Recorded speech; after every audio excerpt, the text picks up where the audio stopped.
Queer space. What is it? How do we define it? In his novel Queer Space, Architecture and Same-Sex Desire, Aaron Betsky presents a discourse on queer space and its role in society. According to Betsky, queer space is useless, amoral, and sensual space that lives only in and for experience. It is a space between the body and technology, a space for pure artifice. Betsky defines queer space as an objective space, but also as something deceptive.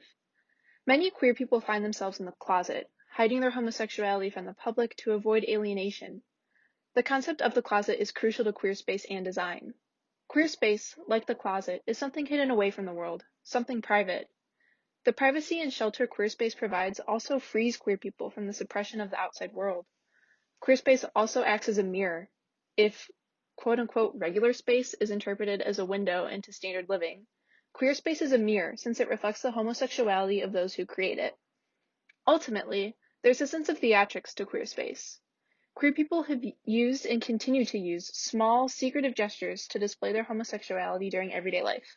And according to Betsky, queers have managed to translate gestural language into the very basic building blocks of our cities. While Aaron Betsky defines and analyzes queer space in his novel, he also argues that queer space is disappearing as queer people are all becoming part of a consumer society in which there is a premium on interchangeable, malleable data, icons, and symbols, and as homosexuality is becoming more widely accepted. We agree with Betsky and intend to validate his argument by tracing queer space and the reaction to it throughout history. Ancient Rome was welcoming to same-sex relationships.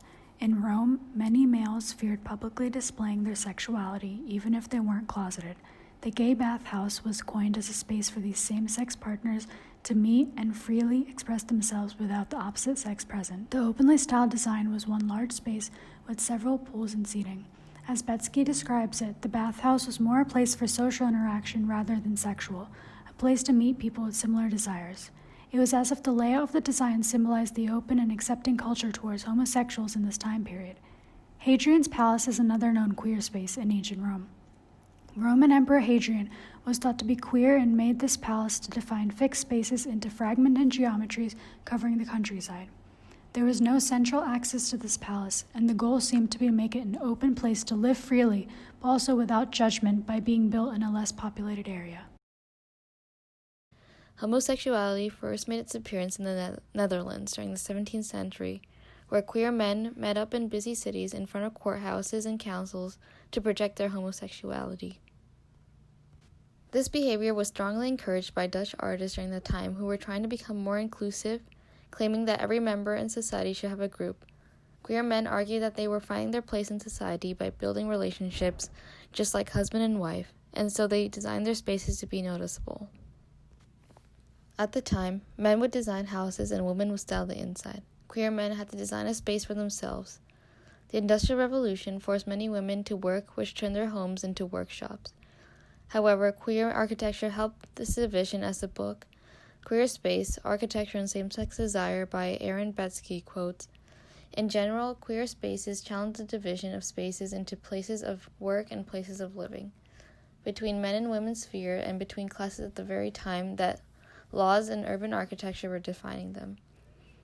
Queer space was about collecting, posing, and mirroring. It displayed objects for the sole purpose of appearance rather than use, which was not known during the time.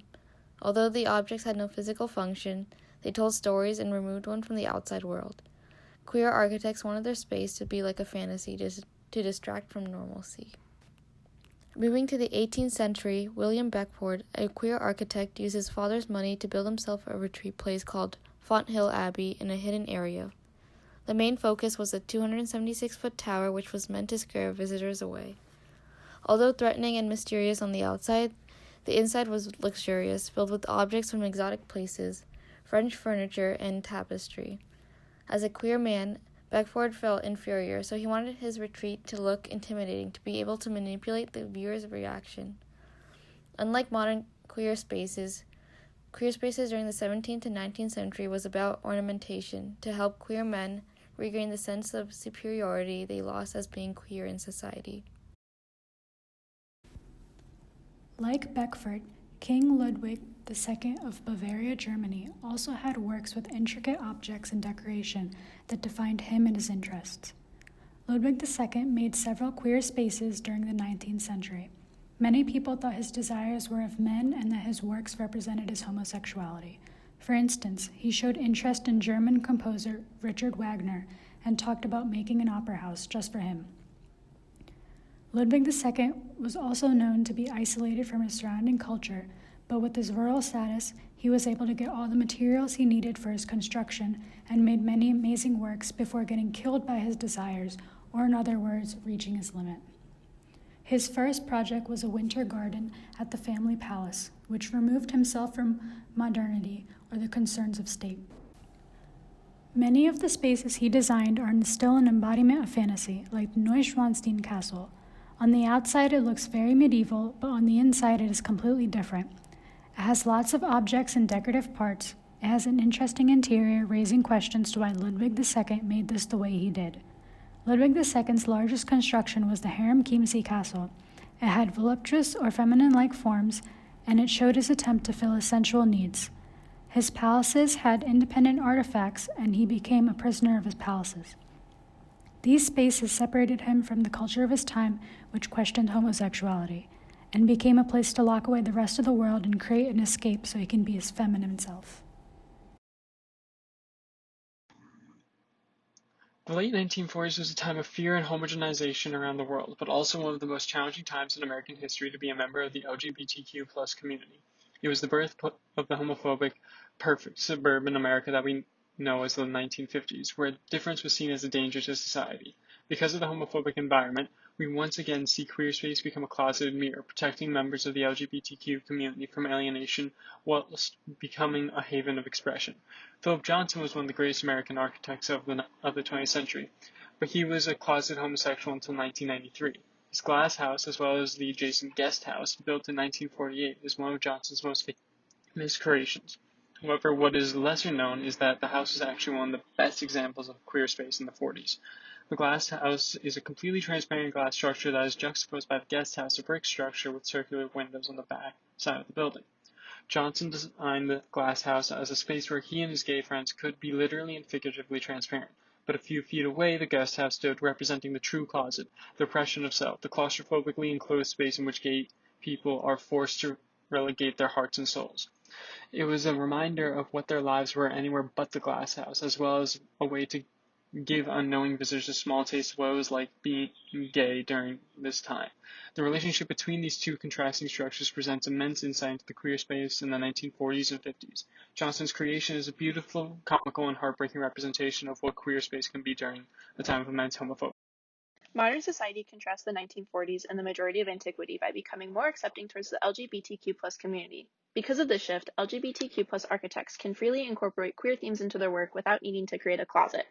Jürgen Meyer's JOH3 project seems like a free-flowing, smooth building, but if you look at the design concepts, you can notice queer undertones, such as the use of a rainbow template signifying the LGBTQ+ flag. His spatial terminology is also important. He uses the terms hidden and exposed as a reference to LGBTQ+ people hiding their identities from the public. Although most LGBTQ+ architects can work freely and openly now, queer space has been disappearing through gentrification. In The Demise of Queer Space, Resurgent Gentrification and the Assimilation of LGBTQ+ Neighborhoods, Petra L. Doan and Harrison Higgins argue that wider urbanization, revitalization, changing zoning codes to attract large-scale real estate firms, further exacerbating the rise in property value and inviting a new wave of gentrification that alters the LGBTQ+ character of the neighborhood. This ties to one of the main criticisms of gentrification, its negative effects on disadvantaged communities by raising property values. There's been a split in the LGBTQ+ community regarding gentrification, as Doan and Higgins point out, that this has led to a divide between the community, between the LGBTQ+ members who want their community to integrate within the greater mainstream culture, and the members who feel that their community is being erased via gentrification. This has led to city planners from around the Western world taking very different positions on theorizing the future of LGBTQ+ communities. The theorized models of queer communities in the modern age have led to new concerns regarding the future of where queer space will go. While mainstream acceptance of homosexuality has increased, that does not mean the LGBTQ+ community is not still subject to potential marginalization through practices such as gentrification.